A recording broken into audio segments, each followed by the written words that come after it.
नमस्कार दोस्तों, स्वागत है आप सभी मित्रों का हमारे YouTube चैनल एएनएमई कॉर्नर में। आज ये जो क्रैश कोर्स चल रहा है ये आप लोगों के लिए आरओ, एआरओ और बीईओ का जो एग्ज़ाम है इसके लिए हम फोकस करके चल रहे हैं। साथ ही साथ ये उतना ही महत्वपूर्ण है यूपीपीसीएस प्री 2020 के एग्ज़ाम के लिए। ठीक है दोस्तों, तो आज हम बात कर रहे हैं आपसे एंशिएंट हिस्ट्री के बारे में। इसके साथ ही साथ हमारी वर्ल्ड ज्योग्राफी की भी वीडियो अपलोड हो रहे हैं। दोनों आप देखिए, लाभ उठाइए और उसके नोट बनाकर आप हमारे टेलीग्राम चैनल पर आप प्रश्नों को सॉल्व कीजिए। आइए आज हम बात करेंगे आपसे जैन धर्म के बारे में। जैन धर्म में हम जिन टॉपिक को चर्चा करेंगे वो होगा जैन धर्म का इतिहास, हिस्ट्री ऑफ जैनिज्म। उसके बाद फिलोसफी ऑफ जैनिज्म की बात करेंगे और फिर जैन धर्म के कौन कौन से प्रमुख तीर्थंकर हैं इनकी बात करेंगे। उसके साथ साथ इस वीडियो में इन तीन चीज़ों की बात के साथ हम इस जितने भी महत्वपूर्ण इस पर प्रश्न होंगे इन प्रश्नों को हम डिस्कस करेंगे आपसे अपने टेलीग्राम चैनल पर। टेलीग्राम चैनल हमारा है, आप उसे सर्च कर लीजिए। हम जो लिंक भेजते हैं आपको लिंक देते हैं, उस पर टेलीग्राम का लिंक होगा, वहाँ से आप जाके हमारे टेलीग्राम चैनल को ज्वाइन कर सकते हैं। ठीक है मित्रों, तो शुरू करते हैं आज के पहले टॉपिक जो है जैन धर्म का इतिहास। देखिए, जैन धर्म का इतिहास जो है इसे जानने के लिए आपको पहले बौद्ध धर्म की थोड़ी सी बैकग्राउंड होनी चाहिए कि बौद्ध धर्म जैन धर्म दोनों 600 BC में एक साथ चल रहे थे पैरेलल रूप से। लेकिन जो जैन धर्म के जो सोर्स हैं, जो जड़ें हैं, ये बहुत ही पुरानी हैं। कुछ विद्वान इसकी जड़ों को ऋग्वैदिक काल में जोड़ते हैं और कुछ विद्वान इसकी जड़ों को हड़प्पा सभ्यता तक ले आते हैं।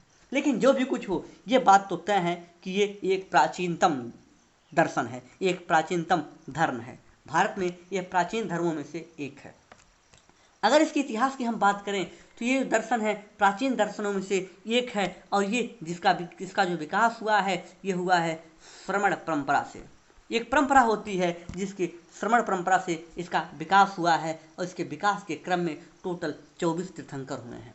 टोटल 24 तीर्थंकर हुए हैं। इनमें जो प्रथम तीर्थंकर हैं उनका नाम ऋषभ देव है, ऋषभ देव के नाम से जाना जाता है। और दूसरी बात अगर करें तो इसमें कुछ महत्वपूर्ण तीर्थंकर जो जिनकी चर्चा अभी हम आपसे आगे करेंगे तो देखेंगे कि 22वें जो तीर्थंकर होते हैं उनका नाम है नेमिनाथ।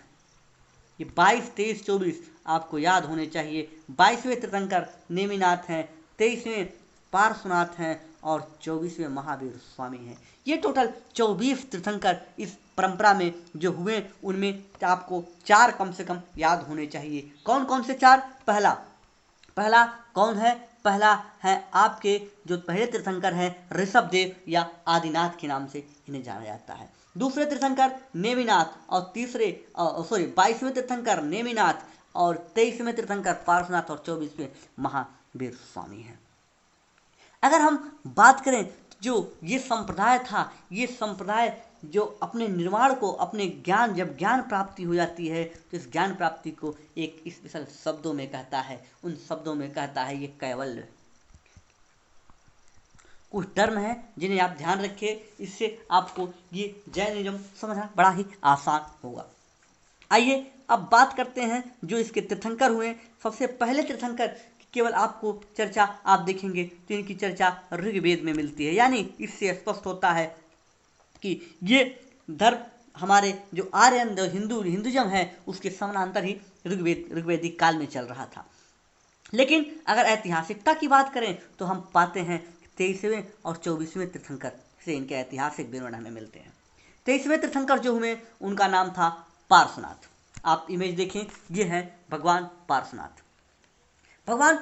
जो पार्श्वनाथ हैं इनके टोटल 9 जन्म हुए थे। ऐसा माना जाता है कि 9 रूपों में जन्म लिए और जो 9वां जन्म हुआ वो मनुष्य के रूप में हुआ, वो जैनिज्म तीर्थंकर के रूप में हुआ और ये तब सबसे महत्वपूर्ण इनका अवतार हुआ। अलग अलग जन्मों में माना गया कि कभी ये इंद्र के यहाँ पैदा हुए तो कभी कहीं और पैदा हुए, कभी ये आत्मबोध के लिए पैदा हुए। तो ऐसी चीज़ें अलग अलग जन्मों में अलग अलग रूपों में आए। कभी ये विष्णु के यहाँ पैदा हुए, लेकिन ये माना गया जब ये तीर्थंकर के रूप में पैदा हुए तो इनका अवतार सबसे महत्वपूर्ण था और यहीं पर ये जन्म और मृत्यु से बंधन से मुक्त हो जाते हैं। आइए पार्श्वनाथ की कुछ विशेष चीज़ें हम आपसे जान लें कि जो आपको यहाँ पे जाननी महत्वपूर्ण है कि पार्श्वनाथ की विशेषताएं क्या हैं। देखिए महावीर पार्श्वनाथ जो है, ये पहली बात आपको बता दें कि 23वें तीर्थंकर हैं। कौन से हैं? 23rd, ये 23वें तीर्थंकर हैं। दूसरी जो हमारे लिए महत्वपूर्ण है, इनके जो अनुयायी हुआ करते थे, इनके जो फॉलोवर हुआ करते थे, उन्हें एक नाम दिया गया निर्ग्रंथ। उन्हें निर्ग्रंथ के नाम से पुकारा गया या निर्ग्रंथ नाटपूत भी कहते हैं। अगर देखें तो इनका जो जन्म हुआ ये महावीर से पहले हुआ। कितने पहले?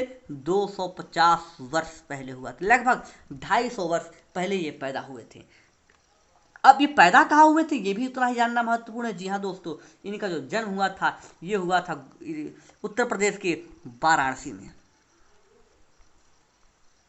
वाराणसी में। अच्छा, इनका जो वंश था वो था इक्ष्वाक वंश। इक्ष्वाक वंश में के राजा जो अश्वसेन हुआ करते थे, उनके पुत्र के रूप में इन्होंने जन्म लिया और वहाँ से अपने जो दर्शन है, पार्श्वनाथ ने अपने उस दर्शन को, अपने ज्ञान को फैलाया। तो इनकी भी कहानी क्या बुद्ध की तरह थी? जी हाँ दोस्तों, बिल्कुल इनकी भी कहानी बुद्ध की तरह ही थी। ये आप जब इनका जन्म होता है तो ये जन्म के बाद से ही बड़े ही प्रबल और तीव्र बुद्धि के बड़े ही संरक्षक थे ये। इनके पास ज्ञान बहुत था, बड़े ही प्रश्न पूछते थे, सच्चाई जो तथ्य है उनको जानने के लिए बड़े ही लालाऊक रहते थे, जिसका परिणाम हुआ कि ये जो राजा इनका पिता हुआ करते थे, उनके पिता अश्वसेन थे। ये राजा हुआ करते थे कहाँ के? बनारस के। जो अश्वसेन थे, इन्होंने देखा कि ये इनका ध्यान अध्यात्म की ओर लग रहा है, तो इन्हें बहुत उसको दबाव नहीं दिया। जैसे आपने देखा कि शुद्धोधन ने बुद्ध को बड़ा ही दबाव दिया था कि हमारे पुत्र का ध्यान अध्यात्म की ओर न जाने पाए, लेकिन ऐसा इनके साथ नहीं था।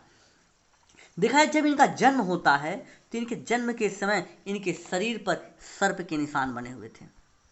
ध्यान रखने वाली बात है, बहुत ही महत्वपूर्ण चीज़ है कि जब इनका जन्म हुआ, जन्म के समय इनकी जो शरीर थी, शरीर की जो पिछला हिस्सा था यानी पीठ पर इनके सर्प के निशान बने हुए थे। अतः इनके जो पार्श्वनाथ के प्रतीक को सर्प के प्रतीक के रूप में भी माना जाता है। बहुत ही महत्वपूर्ण है। इनका जो निर्वाण हुआ यानी इनको जब मोक्ष हुआ, ज्ञान की बात नहीं कर रहे, निर्वाण बौद्ध धर्म में, जो बौद्ध धर्म है, बौद्ध, ध्यान रखिए, जो बौद्ध धर्म है वहाँ निर्वाण को ज्ञान से देखते हैं, लेकिन जैनिज्म में निर्वाण का अर्थ है मृत्यु या मोक्ष। तो यहाँ पे जो निर्वाण है, इनका जो निर्वाण होता है, इनको जो निर्वाण की प्राप्ति होती है वो कहाँ होती है? संवेद पर्वत पर। कंफ्यूज मत होइएगा, बिल्कुल निर्वाण और बौद्ध के निर्वाण और जैनिज्म के निर्वाण में, दोनों में अलग अलग अंतर है। वहाँ पे बौद्ध में जो महापरिनिर्वाण था वही जैनिज्म में निर्वाण होता है। क्लियर? जैसे आपको हमने बताया कि बुद्ध का महापरिनिर्वाण कुशीनगर में हुआ था। कहाँ हुआ था? कुशीनगर में, मल्लों के यहाँ। और इनका जो पार्श्वनाथ का निर्वाण होता है या महापरिनिर्वाण बौद्ध धर्म की भाषा में कहें तो ये हुआ है संवेद पर्वत। कहाँ पर है? ये है झारखंड में। संवेद पर्वत झारखंड पार्श्वनाथ पहाड़ी का सर्वोच्च शिखर है और इसी शिखर पर उनको निर्वाण की प्राप्ति हुई थी। इनको अंतिम दर्शन या अंतिम संस्कार हुआ था। अब इनको ज्ञान कब हुआ? ज्ञान को यहाँ कंपेरिजन कर देते हैं। ज्ञान को बौद्ध धर्म में निर्वाण कहते हैं, लेकिन जैनिज्म में उन्हें कैवल्य कहते हैं। ध्यान रखिएगा, बहुत ही महत्वपूर्ण चीज है। ज्ञान को जैनिज्म में, जैन धर्म में कैवल्य कहते हैं और इनको जो ज्ञान की प्राप्ति हुई थी ये बनारस में हुआ था। बनारस में ये 83 दिन की कठोर तपस्या लगातार किए। 83 दिन की तपस्या के बाद उन्हें ज्ञान की प्राप्ति हुई, कैवल्य की प्राप्ति हुई। और इनके जो चिन्ह है, जैसा कि हमने बताया कि इनके पीठ पर जन्म के समय सर्प बना हुआ था, अतः इनके सर्प के प्रतीक के रूप में पार्श्वनाथ को जाना जाता है। इन्होंने जब अपना दर्शन दिया, फिलॉसफी इन्होंने अपनी दी, तो इन्होंने कुछ महत्वपूर्ण सिद्धांत लेके आए जिसमें 4 तत्व थे। कौन कौन से 4 तत्व थे जिसे आगे आपके महावीर स्वामी आगे बढ़ाएंगे, तब ये पंच महाव्रत बन जाएगा। लेकिन अभी ये 4 तत्वों से मिला हुआ एक सिद्धांत था जिसमें एक था सत्य। उनका मानना था कि सत्य हमेशा बोलो, कि स्थिति चाहे कुछ भी हो, सत्य को मत छोड़िए। दूसरी बात ये कहते हैं अहिंसा, कि वो हिंसा के किसी भी रूप को स्वीकार नहीं करते, चाहे वो वाचिक हिंसा हो, मानसिक हिंसा हो या शारीरिक हिंसा हो। बात करेंगे अभी जब हम कि हिंसा कितने प्रकार की होती है, कौन कौन सा। तीसरी इन्होंने बात की अस्तेय की। अस्तेय का अर्थ होता है चोरी ना करना, कि आप अचौर जिसे भी बोल सकते हैं, उन्हें बात की अस्तेय की। और चौथे में इन्होंने बात की अपरिग्रह की। अपरिग्रह का अर्थ है कि ज़्यादा इकट्ठा ना करना, यानी जो भी चीज़ आपके पास है उसे आप जरूरत से ज़्यादा अपने पास इकट्ठा ना करें। ये 4 सिद्धांत दे देते हैं। कौन देता है 4 सिद्धांत? ये 4 सिद्धांत दे देते हैं पार्श्वनाथ। पार्श्वनाथ के इन चारों सिद्धांतों को जब उनके फॉलोअर आए, उनके उनके अनुयायी आए, जिन्हें निर्ग्रंथ कहा जाता है, वो आए महावीर स्वामी। महावीर स्वामी पार्श्वनाथ के ही अनुयायी थे। जब महावीर स्वामी आए तो पार्श्वनाथ की जो दर्शन था, उसी दर्शन को ये आगे बढ़ाना शुरू किए। तो ये जैसे कि हमने बताया कि 4 सिद्धांत उन्हें दिए थे। कौन कौन सा? एक सत्य था, महावीर स्वामी इसको आगे बढ़ाएंगे, किसने दिया था? पार्श्वनाथ ने। दूसरा कौन था? अहिंसा था। तीसरा कौन सा? अस्तेय था। और चौथा कौन था? अपरिग्रह था। इन चारों को आगे बढ़ाएंगे, इसी क्रम में वो एक नया सिद्धांत ही जोड़ेंगे जिसका नाम होगा ब्रह्मचर्य। और जब ये 5 हो जाएंगे, तो इसे पंच महाव्रत बोला जाएगा। ये जैन धर्म का बहुत ही महत्वपूर्ण सिद्धांत सामने आता है। ठीक है, तो आइए अब बात करते हैं अब महावीर स्वामी के बारे में। कुछ जानकारी हम महावीर स्वामी के बारे में भी ले लेते हैं, क्योंकि जैनिज्म में महावीर स्वामी जो 24वें तीर्थंकर के रूप में सामने आए, और वे भी जैन के बारे में जानना भी बहुत ही महत्वपूर्ण है। क्यों? क्योंकि प्रश्न आपके 3 और 4 तीर्थंकर से समानतः बनते हैं। मुख्यतः 3 हम कहेंगे। कौन कौन से? एक प्रथम तीर्थंकर, और एक 23 और 24। 22वें तीर्थंकर केवल आपको नाम जानना है कि नेमिनाथ थे। इन्हीं 4 तीर्थंकरों से 90% प्रश्न यहीं से आते हैं। तो आप प्रिपेयर रहिएगा, तैयार कीजिएगा, इसी से देखिए प्रश्न आपको मिलेंगे। तो आइए हम बात करते हैं महावीर स्वामी के बारे में। महावीर स्वामी का जो जन्म हुआ था, ये हुआ था कुंडलवन वैशाली में। वैशाली के कुंडलवन में हुआ था। ये 540 BC में, ईसा पूर्व में इनका जन्म हुआ था। इनके पिता का नाम सिद्धार्थ हुआ करता था। सिद्धार्थ था, बौद्ध धर्म में समझ जाइएगा, बौद्ध धर्म में बुद्ध का नाम ही सिद्धार्थ था। लेकिन इनके जो पिता होते थे, जो इनके पिता थे, उनका नाम सिद्धार्थ था। ये किस कुल में थे? ये क्षत्रिय कुल में जन्म लिए थे। इनकी माता का नाम त्रिफला था। ध्यान रखिएगा, माता का नाम त्रिफला था। त्रिफला आप देखेंगे जो लिच्छवी शासक हुआ करते थे, उनकी बहन थी। लिच्छवी शासक कौन? लिच्छवी शासक का नाम है चेटक। लिच्छवी शासक चेटक की ये बहन थी। कौन बहन था? त्रिफला। त्रिफला कौन थी? त्रिफला महावीर स्वामी की माता हुआ करती थी। इनकी जो पत्नी थी उनका नाम यशोदा था। और इन्हें कालांतर में समय जब बीता तो इन्हें एक पुत्री की भी प्राप्ति हुई, जिसका नाम प्रियदर्शना रखा गया। प्रियदर्शना की शादी जब हुई तो इनके दामाद थे, उनका नाम जमाली था। और यही जमाली को जैन धर्म आप महावीर स्वामी पहला अपना शिष्य बनाते हैं, और पहले ही पकड़ के अपने दामाद को ही वो अपने ज्ञान को बताते हैं, अपनी शिक्षा देते हैं। तो अब बात करते हैं कि इन्होंने के साथ क्या घटा। जी हाँ दोस्तों, जब इनकी शादी हुई, एक इनके पास पुत्री थी, इस समय ये अपने घर को छोड़कर चले जाते हैं। ये समय था 30 वर्ष की अवस्था में।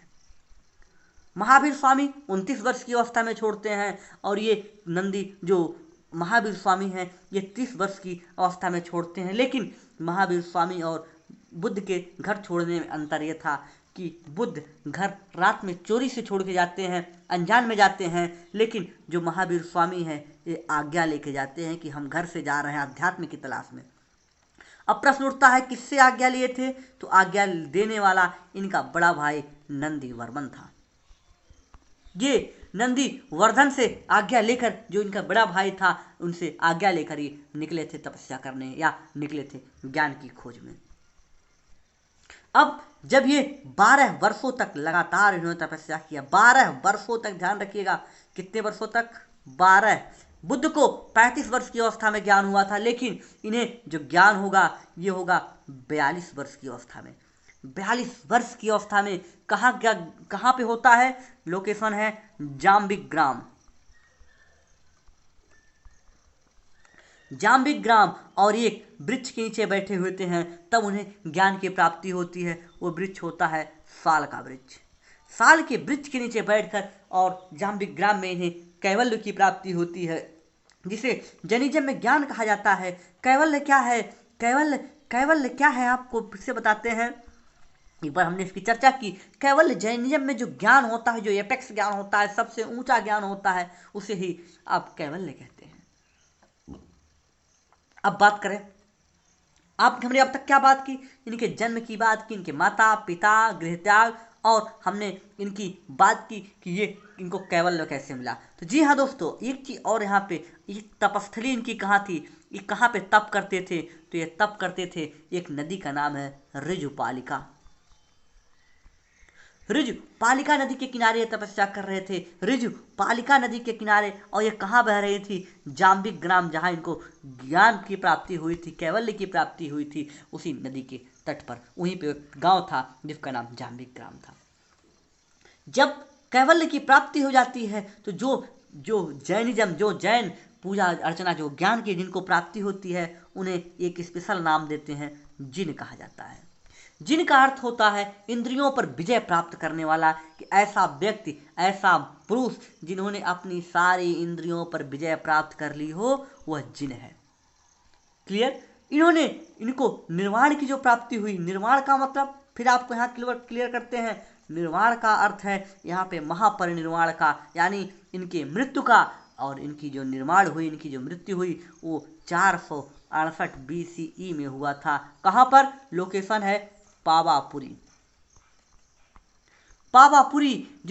पावापुरी है, वहाँ पे इनको निर्माण की प्राप्ति हुई थी। अवस्था क्या थी? 72 वर्ष की अवस्था में इन्हें निर्माण की प्राप्ति होती है। लोकेशन है पावापुरी। ये पावापुरी बिहार में। इन्होंने अपना प्रथम उपदेश कहाँ दिया? जी हाँ, अच्छा प्रश्न है। जैसे आपने देखा कि बौद्ध धर्म में, बौद्ध दर्शन ने, बौद्ध भगवान ने अपना प्रथम उपदेश सारनाथ में दिया था, और इन्होंने यानी महावीर स्वामी ने अपना प्रथम उपदेश, नाम लिख रहे हैं, थोड़ा सा अटपटा है, विपुल चल नाम रखिएगा, याद देख लीजिएगा, बहुत कम किताबों में है। विपुल चल पहाड़ी में है, जो बराकर नदी है। बराकर नदी का आपने नाम सुना होगा, बताइएगा कमेंट में कि नदी कहाँ बहती है। बराकर नदी के तट पर ही इन्हें ज्ञान की प्राप्ति हुई थी। कितनी चीज़ें स्पष्ट है। हमने इसके पहले आपको बताया था क्या कि इनकी पुत्री का क्या नाम था, इनके दामाद का क्या नाम था, और साथ ही साथ हमने बताया कि ये इनकी जो दामाद था, इन्हीं को प्रथम शिष्य इन्होंने अपना बनाया था। यहाँ पर एक महत्वपूर्ण चीज़ और आपको जोड़ देना चाहिए। जैसे कि हमने बुद्ध दर्शन जब बताया था आपको, तो हमने बताया था कि बुद्ध भगवान के जो संघ था, उसमें सबसे पहले शामिल होने वाली जो भिक्षुणी थी, वो कौन था? वो प्रजापति गौतमी थी, जिन्होंने बुद्ध का पालन पोषण किया था। लेकिन जैनिज्म में या कहें महावीर स्वामी की प्रथम भिक्षुणी थी चंदना। बातें यहाँ तक अगर स्पष्ट हो तो यहाँ से हम आगे चलें। जी हाँ दोस्तों, बिल्कुल, आइए इतनी की हम PPT देख लेते हैं, उसके बाद हम यहाँ से आगे चलेंगे। अच्छा ठीक है, अगली जो PPT है यहाँ पे उसको हम डिस्कस कर देते हैं। जैन धर्म के 5 मूल सिद्धांत कौन कौन से हैं? जी हाँ दोस्तों, बिल्कुल इनकी बात करेंगे। अगर ये हमारे सामने आए हैं तो इनकी हमें बात करनी आवश्यक है। जैन धर्म के 5 सिद्धांत कौन कौन से हैं देखेंगे। सबसे पहले हमने आपको यहीं पे चर्चा की थी, और एक बार फिर करते हैं। हमने बोला था कि सत्य बोलना, पहला सत्य। दूसरा हमने बताया अहिंसा। तीसरा अस्तेय, और चौथा अपरिग्रह।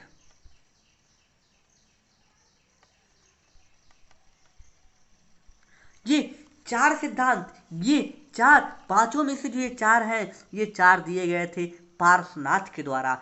और इसी में एक और ऐड हो जाता है। कौन ऐड होता है? इसका नाम है ब्रह्मचर्य। ब्रह्मचर्य जब इसमें जुड़ जाता है तो ये पंच महाव्रत कहते हैं, या जैन धर्म की मूलभूत 5 सिद्धांत कहते हैं। और इन्हें पांचों को एक और स्पेशल नाम दिया जाता है, एक और स्पेशल पंच महाव्रत। लेकिन ये जो 4 हैं इन्हें अणु व्रत कहते हैं। ध्यान रखिएगा नाम, इनको अणु व्रत के नाम से जानते हैं और इन्हें महाव्रत के नाम से जानते हैं। पंच महाव्रत हैं और ये अणु व्रत हैं 4। अब देखेंगे एक चीज और आपको बहुत ही जानना यहाँ पे महत्वपूर्ण है कि जब इस चारों सिद्धांतों को पार्श्वनाथ ने दिया था तो उन्होंने अहिंसा पे कम जोर, सत्य बोलने पर उन्होंने जोर दिया था बहुत ज़्यादा कि सत्य बोलिए, लेकिन अहिंसा पर उनका जोर कम था। अहिंसा तो उन्हें कहते थे कि जीवों को मारना, हिंसा मत कीजिए, जीवों को मत मारिए, चोरी मत कीजिए, अपरिग्रह वस्तुओं को अनावश्यक रूप से मत इकट्ठा कीजिए, ये तो कहते थे, लेकिन अहिंसा पे जोर इनका कम था। लेकिन जैसे ही महावीर स्वामी आते हैं इनका अहिंसा पे जोर बहुत ज़्यादा बढ़ जाता है। अतः आप देखेंगे कि इस काल तक महावीर स्वामी तक आते आते जो जैनी लोग थे वह मुंह पे मास्क लगाना शुरू कर देते हैं। क्यों? खेती करना बंद कर देते हैं। क्यों? क्योंकि उनका मानना था कि मास्क लगाने से अनावश्यक जीव हमारे मुंह में जाकर मर जाते हैं, जिससे एक हिंसा होती है। खेती करने से हम जब कुदाल चलाते हैं या फिर दवाओं का छिड़काव करते हैं उससे बहुत सारे जीवों की हत्या होती है। अतः हमें खेती करना भी एक हिंसा का एक रूप होता है, अतः हमें खेती भी नहीं कर। यानी आप देखेंगे बौद्ध धर्म वही मध्यम मार्ग को अपना रहा था, खेती वेती करने के लिए पूरा सपोर्ट कर रहा था। वहीं पे जैन धर्म की एक एक्सट्रीम की बात कर रहा है। किसकी बात कर रहा है? अति की। और जिस चीज़ में अति होती है वो चीज़ सफल नहीं होता। यही रीजन है कि जैन धर्म अपने ही क्षेत्र में अपने ही पहले से होने के कारण उतना ज़्यादा उसका प्रसार नहीं हो पाया, लेकिन वहीं बौद्ध धर्म का प्रसार खूब जम के हुआ। एक चीज़ और जानना यहाँ पे महत्वपूर्ण है, इनकी जो भाषा हुआ करती थी, किस भाषा में ये देते थे अपने उपदेश, भाषा का नाम था प्राकृत। बौद्ध धर्म पाली भाषा का प्रयोग करता था। दोनों ध्यान रखिएगा चीजें।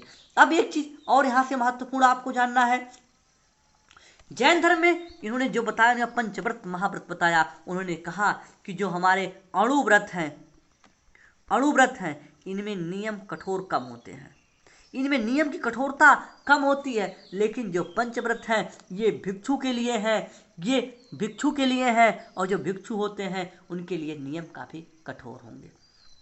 कठोरता के क्रम में अगर देखें तो इन्होंने कहा कि चाहे सर्दी हो चाहे गर्मी हो, सहकर आपको तपस्या करनी होगी। और इस प्रक्रिया को उन्होंने कहा परीक्षा होगा।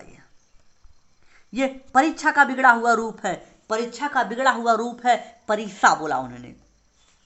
उसके बाद आप परीक्षा के बाद आप अपने जीवन का जब अंत करना चाहते हैं, शरीर का त्याग करना चाहते हैं, तो उन्होंने बताया कि आप भोजन को त्याग दीजिए, आपका शरीर धीरे धीरे नष्ट होने लगेगा और धीरे धीरे आपकी मृत्यु हो जाएगी। और इसे ही उसने नाम दिया उन्होंने संलेखना,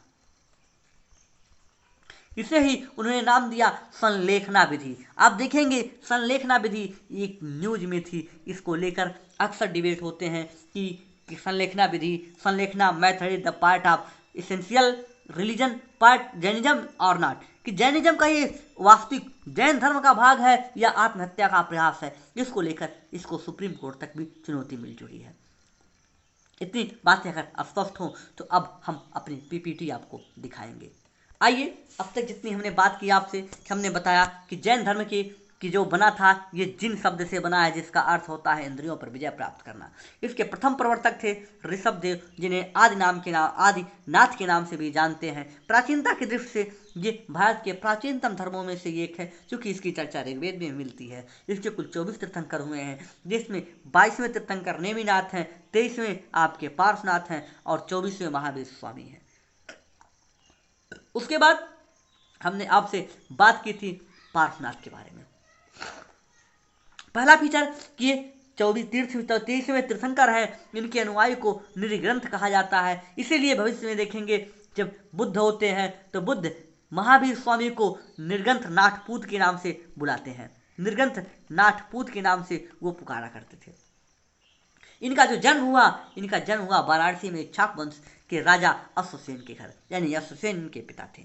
इनके जन्म के समय इनके शरीर पर सर्प के निशान थे, अतः इन्हें सर्प के प्रतीक के रूप में माना जाता है। इनका प्रतीक सर्प से दिखाया जाता है।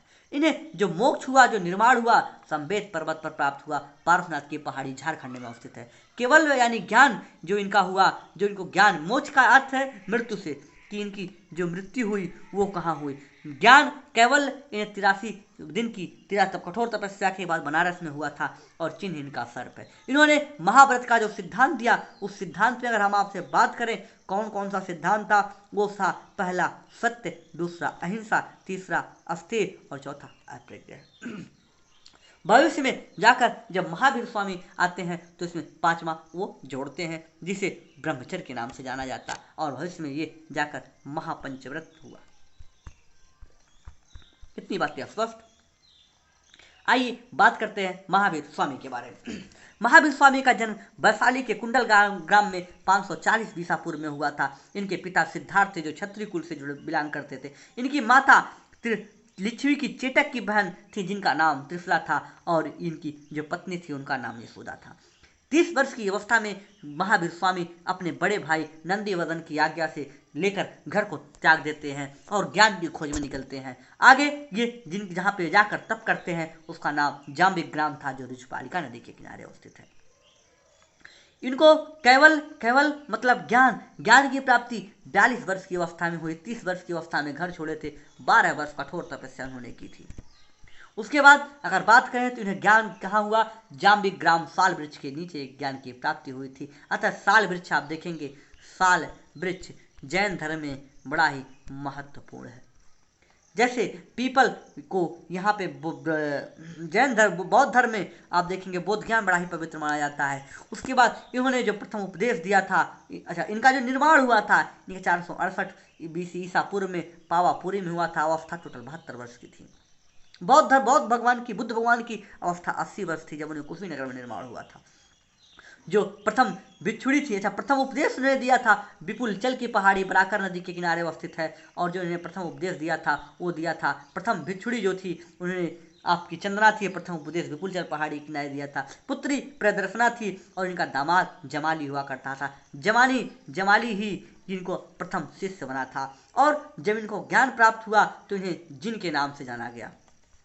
जब सिद्धार्थ को ज्ञान प्राप्त हुआ तो बुद्ध बन गए, और जब महावीर को ज्ञान प्राप्त हुआ तो जिन बन गए। जिन का मतलब होता है इंद्रियों पर विजय प्राप्त करने वाला। हमने आपसे इसके पहले बात की कि जैन धर्म के 5 मूल सिद्धांत कौन कौन से हैं। आइए एक बार फिर आपको बहुत तेजी से बताते हैं। पहला सत्य, दूसरा अस्तेय, तीसरा अपरिग्रह, चौथा अहिंसा। एक मिनट, कहाँ गई पीपीटी, ये हम बात कर रहे थे यहाँ पे। फिर से देखें, सत्य, अस्तेय, अपरिग्रह, अहिंसा, और ये 4 तो दिए थे पार्श्वनाथ ने। उसके बाद एक ब्रह्मचर्य। ये जैन धर्म के 5 मूल सिद्धांत थे। अब ब्रह्मचर्य का अर्थ होता है, अब एक का अर्थ आप सुन लीजिए। सत्य का अर्थ होता है प्रिय और सत्य बोलना, ना कि केवल सही बोलना, कड़वा नहीं बोलना, मधुर सत्य बोलना। दूसरा अगर बात करें तो यहाँ पे है आपका अहिंसा। अहिंसा पर इन्होंने अति बल दिया। अस्तेय की बात करें, अस्तेय का मतलब चोरी ना करना। कोई भी चोरी या प्रत्यक्ष करे या न करे, या आपके मन में विचार भी आए, विचार भी नहीं लाना है। उसके बाद इनकी बात आई अपरिग्रह। अपरिग्रह में इन्होंने बताया कि धन, अगर आप धन का संचय न करें जितना आपको आवश्यक है, आज की रोटी कल की रोटी के अलावा आप इससे इस तरह भिक्षा भी ना मांगे। इन्होंने इतना महत्वपूर्ण ब्रह्मचर्य को उन्होंने बताया कि संपूर्ण जीवन जीना। संपूर्ण जीवन कैसे जीना? संपूर्ण जीवन संयम युक्त जीना। कैसे जीना? संयम युक्त जीना। संयम के साथ संपूर्ण जीवन जीना होता है। ये जैन धर्म के 5 मूल सिद्धांत थे। पहला लिख लीजिए सत्य, दूसरा अहिंसा, तीसरा अपरिग्रह और चौथा अस्तेय। उसके बाद जो 5वां इन्होंने जोड़ा था वो कौन सा था? 5वां जिन्होंने जोड़ा था वो था आपका ब्रह्मचर्य, महावीर स्वामी ने। ये चार जो सेट हैं इसे पार्श्वनाथ ने जोड़ा था, ये एक महावीर स्वामी ने जोड़ा था। इतनी बातें अगर स्पष्ट हो तो यहाँ से हम आगे चले। आइए हम एक बार इसकी पीपीटी देख लेते हैं, फिर यहाँ से हम आगे बढ़ेंगे। लेकिन एक चीज और समझ लीजिए मित्रों कि जो जैन धर्म था, जो जैनिज्म था, कालांतर में दो संप्रदायों में बढ़ जाता है, दो भागों में डिवाइड हो जाता है। और उसके पीछे क्या कारण थे? देखिए, जैन धर्म में कुछ सिद्धांत हैं, कुछ अन्य सिद्धांत की पहले हम बात करें, फिर रीजन बताते हैं। एक सिद्धांत है स्यादवाद, एक सिद्धांत है अनेकांतवाद। अनेकांतवाद का अर्थ है कि जो सत्य होता है, ये सत्य से बचने के लिए असत्य न बोलना पड़े, उन्होंने एक सिद्धांत गढ़ा कि दुनिया में सब कुछ है, जो आप कहते हैं आपकी भी सही है। इसीलिए इन्होंने उन्हें बताया कि जो सत्य होता है, सत्य बहुत बड़ा है। सत्य का अगर आप कुछ कह रहे हैं तो हो सकता है सत्य का एक आंशिक हिस्सा ही सही है, यानी कोई ज्ञान से परिपूर्ण नहीं है, यानी यह भी हो सकता है वह भी हो सकता है। यानी आप देखेंगे इन्होंने सिद्धांत दिया कौन सा? प्रोबेबिलिटी, प्रायिकता का। इन्होंने दिया प्रायिकता का सिद्धांत दिया, प्रोबेबिलिटी का सिद्धांत दिया। सत्य को ऐसे मानते हैं, आपने एक हाथी और चार अंधे की कहानी सुनी होगी कि एक अंधा कहता है हाथी खंभे के समान है, एक कहता है हाथी पूंछ की समान है, एक कहता है हाथी जो है एकदम बड़ा ही भडला सा समतल है। तो ऐसे ही वो चारों सही कह रहे थे, क्योंकि वो हाथी के एक एक भाग का ही स्पर्श कर पा रहे थे, पूरी सत्य को नहीं जान रहे थे। यही बात जैन धर्म कहता है कि हम अपनी इन जो जितनी हमारे पास इंद्रियां हैं, आँख है, कान है, नाक है, जिह्वा है, इनसे सत्य का कुछ ही अंश हम जान पाते हैं। अतः जो भी हमें दिखाई देता है या जो हम समझ पाते हैं वो सब सत्य है, यानी यह भी सत्य हो सकता है, वो भी सत्य हो सकता है। यहीं से उन्होंने प्रोबेबिलिटी का सिद्धांत निकाला था। क्लियर दोस्तों? आगे ये जैन धर्म का अनेकांतवाद था, उन्हें प्रायिकता का सिद्धांत निकाला। उन्होंने एक सिद्धांत और दिया जिसे सप्तभंगी का सिद्धांत जानते हैं। सिद्धांत का नाम याद रखिएगा, मैचिंग के लिए पूछ सकता है कि किस धर्म से रिलेटेड है। अब यहाँ से आगे जैन धर्म जब शुरू में स्टार्ट में जब अलग हुआ तो देखेंगे इसके जो अलग होने के लिए सबसे पहला आंदोलनकारी अलग होने वाला या सबसे पहले आंदोलन करने वाला या विरोध करने वाला जो व्यक्ति था, उनका दामाद जमाली था। जमाली ही उनका प्रथम शिष्य भी था। अब देखें, जो कालांतर में जैन धर्म का विभाजन होता है, वो कैसे होकर हमारे सामने आता है, इसे हम समझें। जैन धर्म कालांतर में दो भागों में बढ़ता है, लेकिन कैसे? आप देखेंगे जो मगध है, मगध उस समय एक महाजनपद के रूप में उभरा हुआ था। आप देखेंगे जब चंद्रगुप्त मौर्य वहाँ का शासक हुआ करता था मौर्य वंश में, तो वहाँ पर बहुत बड़ा अकाल पड़ा। लगभग ये अकाल 12 वर्षों तक जारी रहा। 12 वर्षों के अकाल के दौरान वहाँ पर खाने पीने की कमी पड़ गई। अतः जो जैनिज्म और चंद्रगुप्त मौर्य जैन धर्म को संरक्षण करने दिया था, अतः आप देखेंगे कि चंद्रगुप्त मौर्य के साथ जैनिज्म की दो भागाएं बढ़ जाती हैं। एक शाखा जो वहीं मगध में स्थानीय रूप से रुक जाती है, और दूसरी शाखा जो यहाँ से स्थानांतरित होकर जो जैन धर्म के पवित्र स्थान श्रवणबेलगोला चली जाती है, जहाँ पर बाहुबली की मूर्ति है। ध्यान रखिएगा। और जो शाखा यहाँ से स्थानांतरित होकर श्रवणबेलगोला जाती है, उसका जो लीड करने वाले थे या नेतृत्व करते था, वो थे भद्रबाहु। चंद्रगुप्त मौर्य भद्रबाहु के साथ या भद्रबाहु के नेतृत्व में निकल गए। कहाँ पर? श्रवणबेलगोला। और वहाँ पर उन्होंने कहा कि हमारा जो वस्त्र है, क्योंकि अकाल इतनी ज़्यादा थी वहाँ पर भी, तो वहाँ पर उन्होंने सारे वस्त्र त्याग कर निर्वस्त्र रहना शुरू कर दिए, और उन्होंने कहा कि जो आकाश है यही हमारा वस्त्र है। अतः एक शाखा जो आई इस भाग को, इस क्षेत्र को या इस विभाग को या इस संभाग को संप्रदाय को फॉलो करने वाले कहलाए क्या? दिगंबर। कौन से? जो नंगे रहने लगे, जो वस्त्र का धारण नहीं करते हैं। और उनके साथ भद्रबाहु था, यानी दिगंबर संप्रदाय का जो लीडर था, नेता था, अगुआ था, वो भद्रबाहु था। दूसरा संप्रदाय, दूसरा भाग जो वहीं पर रुका, कहाँ पर? मगध में। ये भाग मगध में ही रुकता है। इसके जो नेता थे वो थे स्थूलभद्र। भद्रबाहु और स्थूलभद्र दोनों याद रखिएगा, और ये वहाँ पर श्वेत कपड़े धारण करने लगे और अतः इन्हें श्वेतांबर के नाम से जाना गया। इन्हें श्वेतांबर के नाम से जाना गया। आइए इतनी की हम कुछ पीपीटी देख लें, क्योंकि हमने अब तक 2 की पीपीटी देखेंगे। हमने आपसे बात की कि जो पंच मूलभूत सिद्धांत थे इनकी, उसके बाद दिगंबर और श्वेतांबर के जो बंटवारा हुआ उस तक। आइए देखिए एक चीज और, जैन धर्म जो है ये ईश्वर की सत्ता में विश्वास नहीं करता और ये लेकिन आत्मा को मानते हैं। आप यहीं पे थोड़ा सा हमारा कंपेरिजन देख लीजिए, ये है बुद्ध धर्म और है जैन। ये है आत्मा, आत्मा यानी सौल। जैन धर्म, बौद्ध धर्म आत्मा को नहीं मानता, जैन धर्म आत्मा को मानता है और यह है गॉड।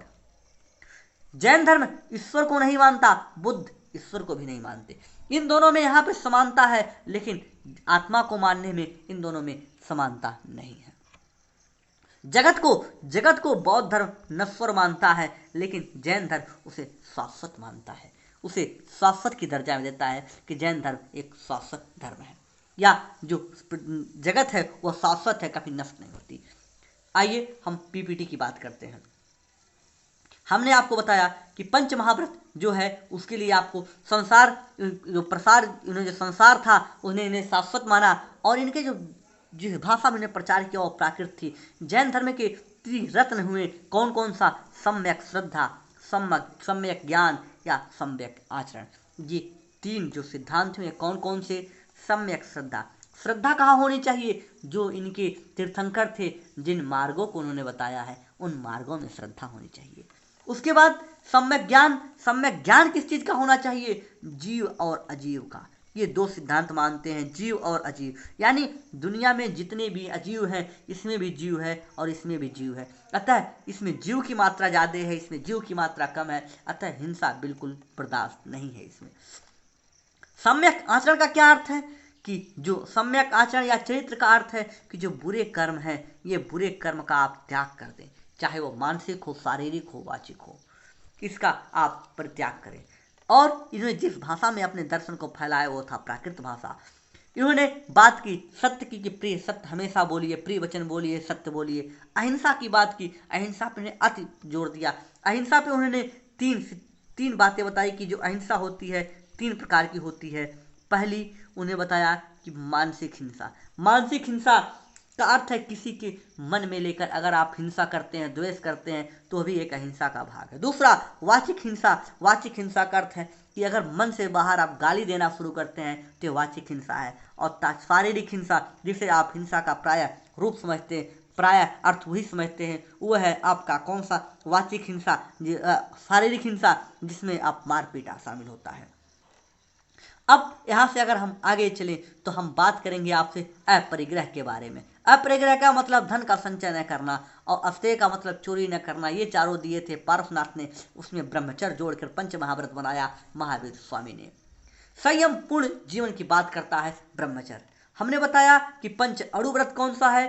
पंच अणुव्रत गृहस्थों के लिए था, इसके नियम कठोर नहीं थे, और जो पंच महाव्रत है इसके नियम कठोर थे।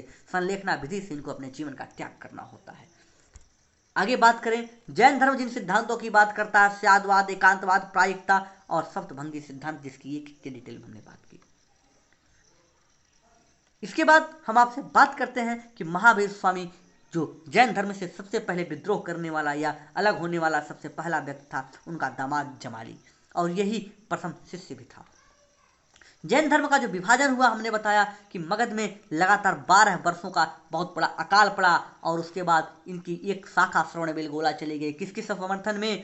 चंद्रगुप्त मौर्य और कौन? भद्रबाहु के समर्थन के साथ में निकल गई और ये निर्वस्त्र रहने लगे और दिगंबर कहलाए। इनका एक संप्रदाय है यापनीय संप्रदाय, जिसे प्रश्न पूछा जा चुका है, आप याद रखिएगा। और जो लोग वहीं दूसरी शाखा जो मगध में रुक गए, वो स्थूलभद्र उसका नेता था और वे श्वेत वस्त्र धारण करने लगे, जिन्हें श्वेतांबर के रूप में जाना गया। आइए एक इमेज की सहायता से हम इन दोनों को समझने की कोशिश करते हैं। ये आपको एक सेंट दिख रहे हैं, एक सेंटे दिख रहे हैं। ये जो संत आपको सफ़ेद कपड़ों में दिख रहे हैं, ये हैं श्वेतांबर संप्रदाय को मानने वाले जैन धर्म के, और जो ये नंगे हुए दिख रहे हैं, बिना कपड़े के दिख रहे हैं, ये हैं आपके दिगंबर। इनका जो वस्त्र है इनका वस्त्र ही आकाश है और ये सफेद वस्त्रों को धारण करते हैं। इन दोनों में जो कुछ प्रमुख अंतर है उनकी बात करें, इस सफेद वस्त्र को धारण करने वाले का जो नेता था स्थूलभद्र था। स्थूलभद्र इसके नेता हुआ करते थे। ये अब खुद मगध में रुके थे और इनके नेता हुआ करते थे भद्रबाहु और ये श्रवणबेलगोला को प्रस्तावित किए थे।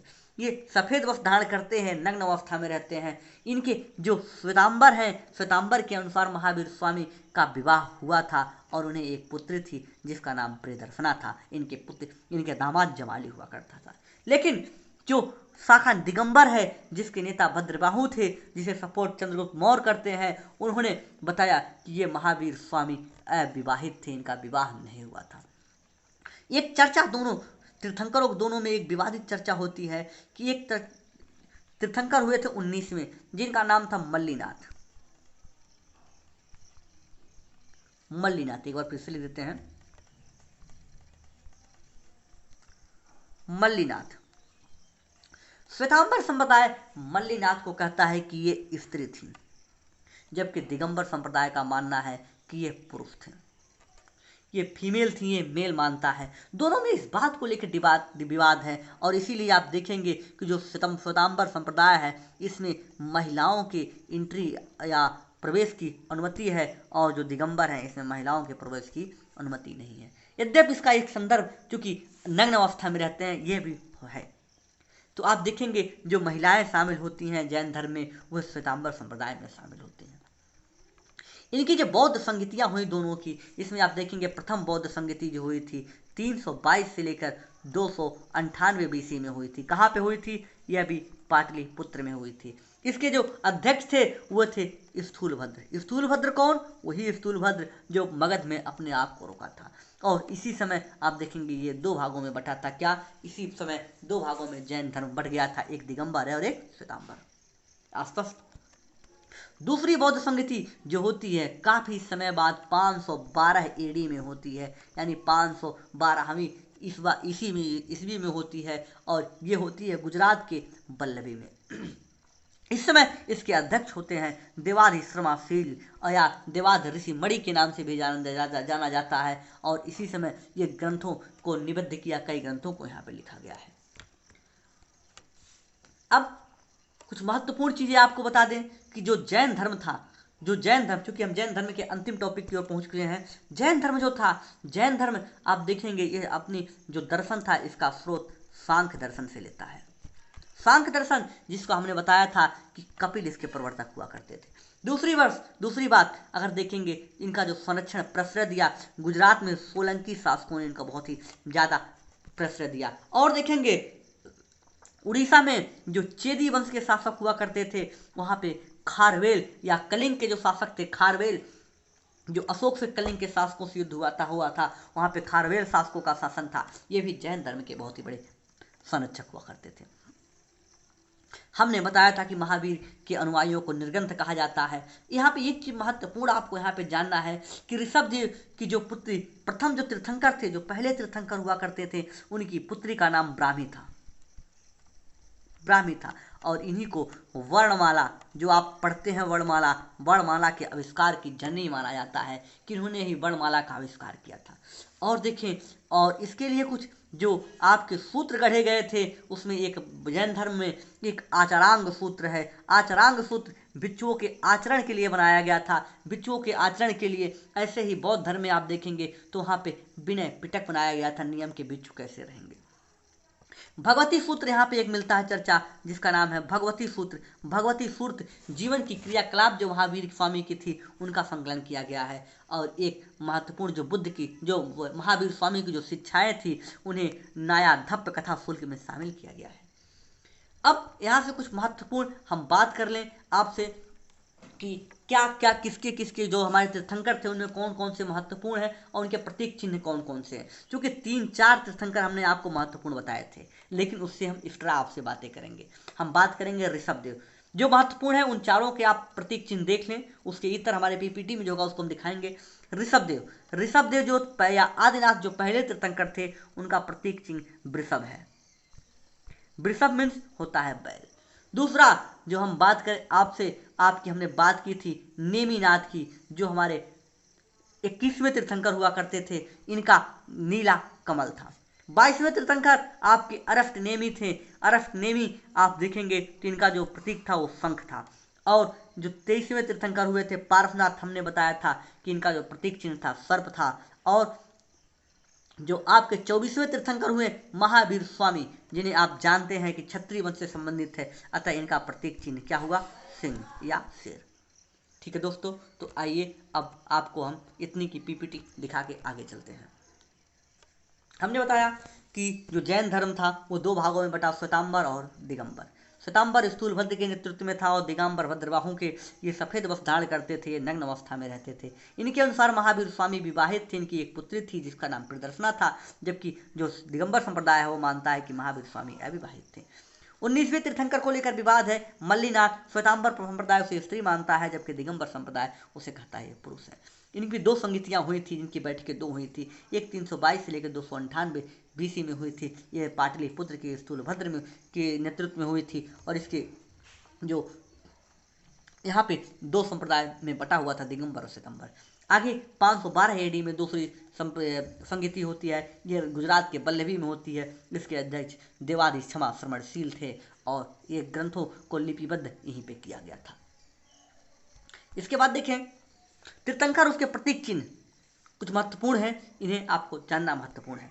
देखिए, पहला ऋषभदेव, जो वृषभ इनका प्रतीक चिन्ह था। अजीतनाथ जो दूसरे तीर्थंकर हुआ करते थे, इनका प्रतीक चिन्ह हाथी था। और जो तीसरे तीर्थंकर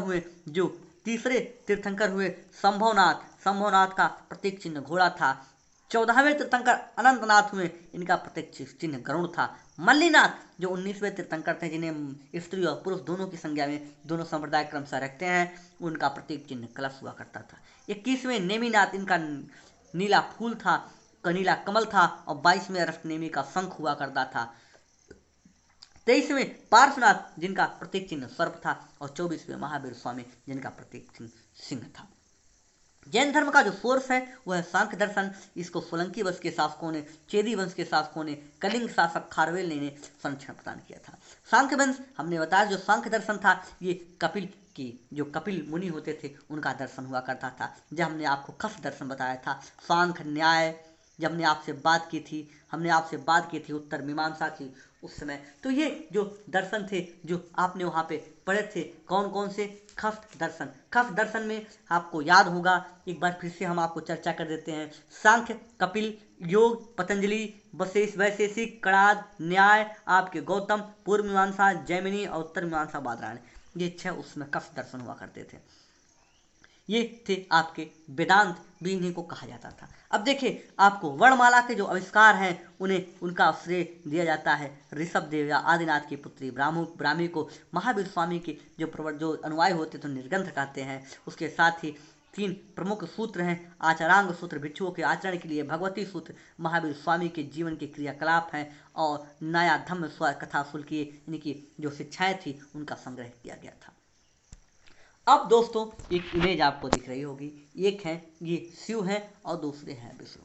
यानी अब आपको यहाँ से पता होगा कि हम आगे बात करेंगे हिंदुज़म धर्म के बारे में, और इनमें 2 प्रमुख, एक शैव धर्म के बारे में हमारी चर्चा होगी और दूसरी वैष्णव धर्म के बारे में। इन धर्मों को चर्चा से प्रश्न बड़े कम आते हैं, इसलिए इनकी चर्चा हमारी बड़ी संक्षिप्त में होगी। पहले आपसे बात कर लेते हैं शैव धर्म के।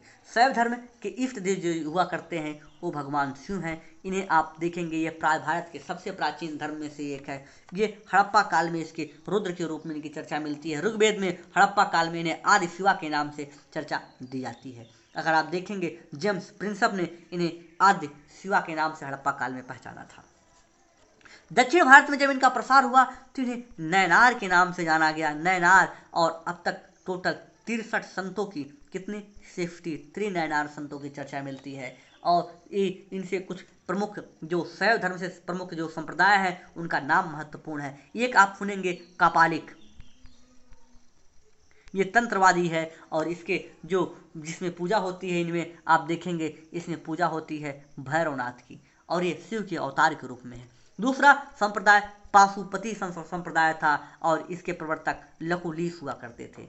और देखेंगे एक संप्रदाय वीर शैव संप्रदाय है और इसके जो प्रवर्तक थे वो चन्ना बसव थे। और एक महत्वपूर्ण संप्रदाय आप देखेंगे कश्मीरी शैव संप्रदाय है जिसे वसुगुप्त ने प्रवर्तक का माना जाता है। एक महत्वपूर्ण चीज़ आपको यहाँ चर्चा कर दें कि कालिदास ने एक पुस्तक लिखी है जिसका नाम है कुमार संभवम। इसमें आप देखेंगे तो इसमें शिव की महिमा का उन्होंने खूब वर्णन किया है। इसके बाद हमारी आपसे बात होगी, ये थी शैव धर्म की पूरी बातें जो आपके परीक्षा के लिए महत्वपूर्ण हो सकती है। इसके बाद हमारी चर्चा आपसे होगी वैष्णव धर्म के बारे में। वैष्णव धर्म या भागवत धर्म भी इसके नाम जाना जाता है। भागवत धर्म कहते हैं, बिल्कुल। भागवत धर्म की अगर हम बात करें तो आप पाएंगे कि भागवत धर्म की कुछ विशेष चीज़ें हैं। यह भी एक भारत के प्राचीन धर्मों में से एक है। आप देखेंगे इसकी चर्चा आपको ऋग्वेद में भी मिलती है। ऋग्वेद में आप देखेंगे विष्णु की पूजा की बात की गई है। यहाँ पे वासुदेव जो हैं, वासुदेव को जो आप कृष्ण के रूप में जानते हैं, इनकी चर्चा का भी उल्लेख है। आप देखेंगे आप कृष्ण की जो प्रथम चर्चा है एक उपनिषद में मिलती है जिसका नाम है छांदोग्य उपनिषद। इसको हमने आपको जब वैदिक काल की डिस्कशन की थी वहाँ पे हमने बात की थी। उसके अलावा अगर इतर बात करें आपसे तो वैष्णव धर्म का सर्वाधिक विकास जब हुआ था वो हुआ है गुप्ता पीरियड में। जब गुप्ता डेंसिटी जब गुप्ता शासनकाल आता है, जब गुप्त काल आता है, तो उस समय आप देखेंगे गुप्ता पीरियड में वैष्णव धर्म सबसे अधिक आगे फलता फूलता है। और गुप्त वंश के राजाओं ने भागवत नामक एक उपाधि भी लेना शुरू कर दी थी। और जब इस भागवत धर्म का प्रसार दक्षिण भारत में हुआ, इंडिया के भारत के दक्षिणी हिस्सों में हुआ, तो इसे अन्य नामों से जाना गया। यहाँ के साथ जो अनुयायी थे उन्हें अलवार नाम से जानते हैं। शैव धर्म के फॉलोअर को दक्षिण भारत में नैनार जानते हैं और वैष्णव धर्म को अलवार के नाम से जानते हैं। अलवार शासकों की अगर हम बात करें, अलवार की बात करें जो होते हैं, इनमें इनके जो गीतों को गाते थे, इनके गीतों का जो संकलन हुआ उन्हें तमिल प्रबंधन के रूप में संकलित किया गया है। तमिल प्रबंधन में इन्हें संकलित किया गया है। विष्णु के कुल टोटल 10 अवतार की चर्चा मिली है। कितने? 10 अवतार की चर्चा मिली है। इन 10 अवतार में अगर हम बात करें तो पहला आपको मालूम होगा मत्स्य अवतार, दूसरा कूर्म अवतार, तीसरा वाराह अवतार, चौथा आपको मिलेगा नरसिंह अवतार। ये 4 अवतार हो गए और आगे की लिस्ट आपको बताएं। फिर आपको 5वां मिलेगा वामन अवतार, आपको 6वां मिलेगा परशुराम अवतार, आपको 7वां मिलेगा राम अवतार, 8वां मिलेगा कृष्ण अवतार, और जो 9वां और 10वां है आपको महत्वपूर्ण जानना होगा। 9वां है कल्कि। ये है कल्कि अवतार जो कलयुग में होगा, और जो 9वां जो होगा ये होगा कल्कि अवतार, और यही कलयुग में होने वाला अवतार है। ये टोटल 10 अवतारों की लिस्ट थी। यहाँ पे एक अवतार आपका मिस हो रहा है जिसे हम बताएं तो जी 10वां जो अवतार था ये कल्कि अवतार था। 9वां अवतार जो मिस हो गया वो 9वां अवतार था बुद्ध का अवतार। बुद्ध को हमने बताया था कि बौद्ध धर्म में भागवत धर्म के प्रसार ने कहीं ना कहीं बौद्ध धर्म को तब नुकसान पहुंचाया जब बुद्ध को उन्होंने 9वें अवतार में शामिल कर लिया। ये 9वां अवतार कौन सा था? आपको हमने बताया कि 9वां बुद्ध अवतार था, और जो 10वां अवतार हुआ ये था कल्कि अवतार। कल्कि अवतार के बारे में हमने बताया कि ये भविष्य के अवतार होंगे। एक बार फिर से आपको हम पूरे 10 अवतार की नाम जल्दी जल्दी बताएं। मत्स्य अवतार पहला, दूसरा कूर्म अवतार, तीसरा वाराह अवतार, चौथा नरसिंह अवतार, 5वां वामन अवतार, 6वां परशुराम अवतार, 7वां राम अवतार, 8वां कृष्ण अवतार, 9वां बुद्ध और 10वां आपका कल्कि होंगे। जो फ्यूचर में होने वाले जो भगवान विष्णु के अवतार होंगे वो कल्कि के नाम से जाना जाता है। एक महत्वपूर्ण चीज, और हमने आपको मैत्रेय नाम का एक अवतार बताया था जो भगवान बुद्ध का भविष्य का बुद्धा के नाम से जाना जाता है। तो इतनी डिटेल थी। आइए पीपीटी देखते हैं। एक चीज़ और आप देखेंगे जो इनके कुछ महत्वपूर्ण कुछ चीज़ें हैं हिंदू धर्म में, महत्वपूर्ण चीज़ें जो शैव धर्म से रिलेटेड हैं, उसमें आप देखेंगे शिव हैं, आपके लिंग की पूजा होती है, पार्वती उनकी पत्नी के रूप में है, उनके जो सन हैं गणेश हैं और कुमारा हैं। आप देखेंगे साथ ही साथ इनके जो प्रतीक हैं नंदी उनके साथ होता है। हिंदू वैष्णो धर्म, ये सब चीज़ें जो कॉन्सेप्चुअल हैं ये आपको जाननी थी, ये सब चीज़ें आप तो जानते हैं। आइए इसकी पीपीटी देखते हैं। देखिए इसका जो प्राचीन रूप है भागवत धर्म के रूप में जानते हैं कि इसका भागवत धर्म की पहले हम बात करते हैं। और इसके जो जो इनकी पूजा होती है भगवान कृष्ण की इसमें पूजा की जाती है। दूसरी चीज़ बात करें, इनका जो सर्वाधिक विकास हुआ गुप्ता पीरियड काल में हुआ। कृष्ण का पहला जो उल्लेख मिलता है छांदोग्य उपनिषद में मिलता है। और यहाँ पे जो गुप्ता काल के राजा थे वो भागवत की उपाधि लिया करते थे। दक्षिण भारत में जो वैष्णव संतों को अलवार के नाम से जाना जाता था, अलवार संतों के जो गीतों का संकलन है तमिल प्रबंधम में मिलता है। विष्णु के टोटल 10 अवतार हमारे सामने आते हैं। इसमें आपको मत्स्य अवतार, कूर्म अवतार, बराम अवतार, नरसिंह अवतार, वामन अवतार, परशुराम, राम, कृष्ण और 9वां आपको यहाँ पे मिस है, ये आपका बुद्ध अवतार है और 10वां आपका कल्कि अवतार है। इतनी बातें अगर स्पष्ट हो तो यहाँ से आगे चलें। आइए अब बात करते हैं शैव धर्म की। इसके इष्ट देव भगवान शिव हुआ करते हैं। सावन का महीना चल रहा है, हर हर महादेव। देखिए भारत में सबसे प्राचीन धर्मों में से यह एक है। ऋग्वेद में रुद्र का इन्हें उल्लेख मिलता है। दक्षिण भारत में शैव धर्म का विकास नैनार रूपों में हुआ था। नैनार कुल 63 तरह के संतों को शाखाएं मिलती हैं, चर्चा मिलती है। उसमें से अगर आप देखेंगे तो ये वहाँ पे भी गीतों के माध्यम से शैव धर्म का प्रचार करते हैं। यह कपालिक संप्रदाय आप देखेंगे, पाशुपतिक संप्रदाय ये एक संप्रदाय है जो शिव के अन्य भागों में फैले हुए थे। पाशुपत संप्रदाय के जो प्रवर्तक थे लकुलिश हुआ करते थे। और आप देखेंगे वीर संप्रदाय, वीर शैव संप्रदाय उसके चन्ना और बसर थे। कश्मीरी शैव संप्रदाय के वसुगुप्त थे। कुमार संभवम में शिव महिमा का वर्णन मिलता है और शिव में ये जो कुमार संभवम है ये कालिदास द्वारा रचा गया है। ठीक है दोस्तों, तो रुकेंगे अपने इस वीडियो में, हम यहीं पे मिलेंगे आपसे अगले वीडियो में। तब तक के लिए रमेश का नमस्कार आप स्वीकार करें और अधिक से अधिक हमारे YouTube चैनल को फैलाइए, प्रसार कीजिए, जिससे इसका लाभ अधिक से अधिक लोगों को मिल सके। लाइक कीजिए, कमेंट कीजिए। तो मिलेंगे आपसे अगले वीडियो में, तब तक के लिए नमस्कार। जय हिंद, जय भारत।